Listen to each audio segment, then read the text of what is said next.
What's going on, my YouTube people? It's your boy J Hub with another video. I'm just gonna say this to people, man.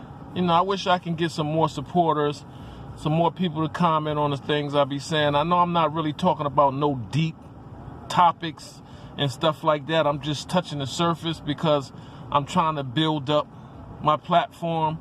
You know what I'm saying? Once I be able to do that, I can start getting into more things. I can start going out with the camera, recording and talking to a few of the younger people.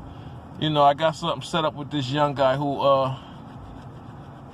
he got his CDLs, and it's like a trend because now it's like 5 or 6 different people in the neighborhood that got their CDLs, and they're, they're looking out for their boys. And these are dudes that was out here putting in work, like, on go, like, they was down with the gang shit. They was down with the bullshit, the shooting shit, and whatever else they had to do to survive in the streets. These brothers went and got their CDLs, paid for the test, took the test, passed the driving part. Now they're working, making $20-something an hour. He brung one of his best friends in. Now he's working. Ain't that something? You and your boy grew up on the streets together. Now y'all both driving trucks together, CDL license. That's a positive thing right there, man. I respect them brothers. They don't want to be on camera because their involvement with their brothers in the gang. But I'm telling people, it's nothing to be ashamed of if you're gang affiliated and you was gang affiliated for a while. Now, if you joined a gang in 2021, you got to be confused and lost. But if you already been a gang member for over 10 or 15 years and you still got your colors, there's nothing wrong with you having brothers that y'all affiliated with, that y'all doing positive things together. You know what I'm saying? It don't mean you got to be out here doing violence and committing crimes. You can be gang members and still do the right thing. You know what I'm saying? Because we all know gangs originated because of the oppression that was happening. No matter who was the oppressor and who was the person being oppressed, a lot of gang stuff formed so people can protect their brothers and their sisters in the streets and in the prisons. So I don't knock nobody, because when I was doing a bid, I'm from New Haven, Connecticut, and ECB was a thing, Elm City Boys, and we formed and we joined up with the Hartford, with the 20 Love and the Solids, and we was all cousins, and when something popped off, we all joined together and helped each other out, but that's all it was about. So when we got to the streets, people tried to bring ECB to the streets, but it never really worked. You know why? Because people are not going to listen and have structure and do what they supposed to do, because everybody feel like they should be the boss. They're not listening to nobody because they're in charge of themselves and they don't care what nobody got to say, and they're not listening to what nobody got to say. And that's just how some people's attitudes are. So you can't knock them. So, but like I said, if you're a gang member, so what? You don't have to try to hide it, thinking you can't go to jail for just being a gang member. Or a brother or a sister to some kind of organization that you form to protect yourselves. You can do like these brothers did. Went on and go get you a career and start working. Don't mean you don't have to you can't hang out and you can't go out and you still can't be with it and you still can't be lit. Because you can be the most people that are the most lit are the people that's working, building their credit, buying their own property, paying their own bills. That's lit. And that's the new it right now. Paying your bills, taking care of your kids. Unfortunately, I wasn't able to have that relationship with my son, and it hurt my relationship because he tells me I haven't been in his life long enough, and that I had to sit down with him and have a meeting with him before I could see my grandkids. Now, I'm not gonna lie, family, that shit pissed me off. I told him if we was in front of each other, I would punch him in the face. Because how you gonna be mad at me for something that happened when you were born in 1984? I was only 17 years old. 18 years old. I was in jail doing a big bid. Your mother was pregnant with you. When I got out of jail, you were 3, 4 years old. And I still was around, but I was still in the streets. I was only in my early 20s when I got out of prison. And I was there for you as much as I can, but I was still stuck in the street. Me and his mother wasn't together. She brainwashing him. Oh, he's taking care of somebody else and their kids. He don't love you. You tell a kid that for years and years in, of course he's going to start believing it. So he just forgot about all the games. I've been to a couple of his games. I went to his graduation. I was with him when he enrolled into college. Every birthday party you had, I came over with an exclusive gift. I always made sure you had the latest clothes. And I used to come get you every weekend and bring you to my house with my girl's son, Tamar. And y'all was cool. That's how you know each other. So I don't know where he getting this from, but, you know, it is what it is. Ain't nothing I can do. He do have a point of me being back and forth in jail, and it ain't no excuse. I should have made better decisions because I had a son on the way. I should have got my ass a job instead of going to the streets trying to rob somebody and shit like that. And when I got out of prison, I shouldn't have went to the streets and started hustling. You know, being poor so long, you got an opportunity to make G money. 9 times out of 10, you're going to go with the G money. And that's what I did, and I ended up going back and forth to jail, not being in my son's life like he's supposed to be.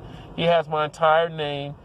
And, you know, he just don't fuck with me, man. You know, it hurts me, man, but what can I do, man? What can I do? All I can do is still be there.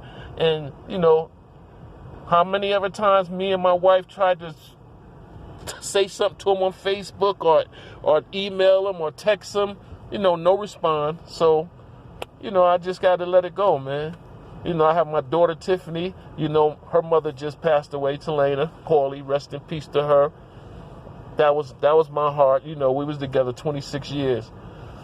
And then we broke up, and I got married. She got married. And we used to talk, you know, and she, unfortunately, my girl passed away, man, and it hurt me to my heart.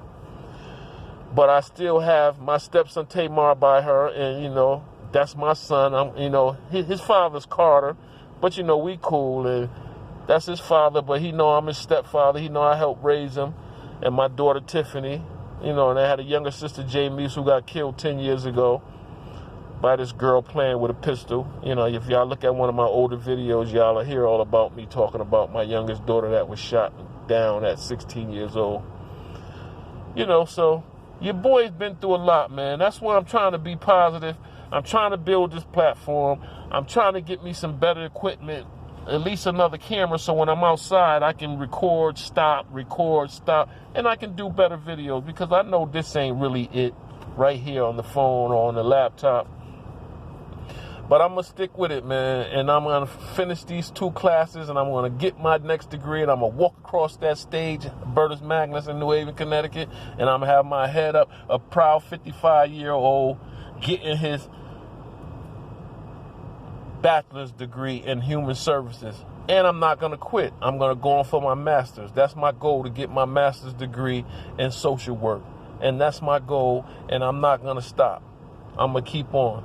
Like I told y'all earlier, I'm going through some stuff right now. I'm struggling. It's only me in the household. My wife is incarcerated for some shit that went on. It's a whole nother story. I'll tell you guys about that another time, man. But until then, man, you know, keep your head up. Like I said, the thing is being positive, getting a job, you know what I'm saying? Making sure that you young guys and girls build yourself a future. Go to school, get a degree, go to a tech school, a tech school. You can get a dentist associate license, you know, where you help the dentist out. You know what I'm saying? That takes, 9 months, I think you could go to school for that. You could go to school for your CNA. You can go to school for, engine repair. You know, the school in my city where I'm from, New Haven, they got Gateway.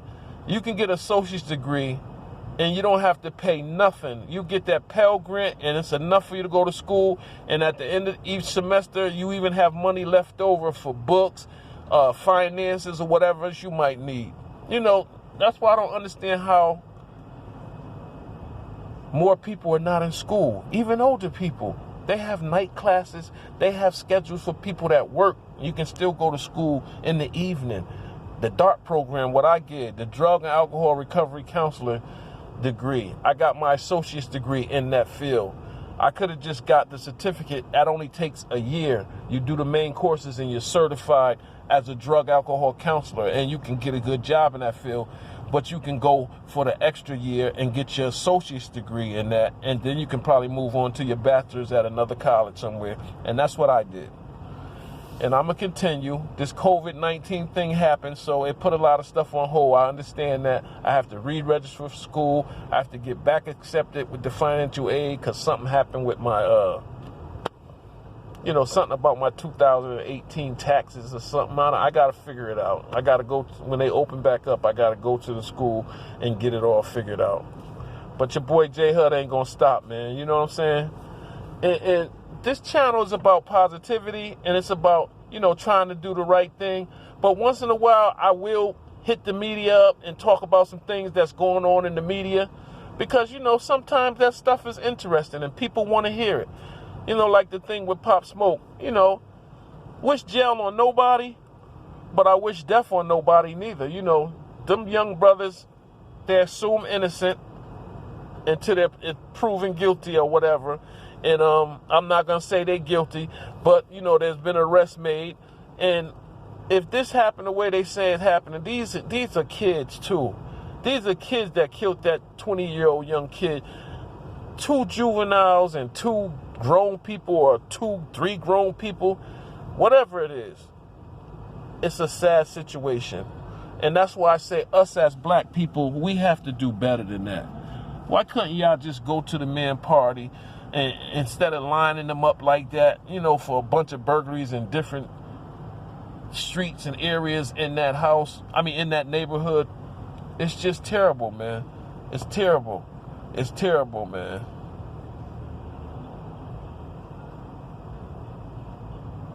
I just say rest in peace to Pop Smoke, and my condolences go out to his family as always.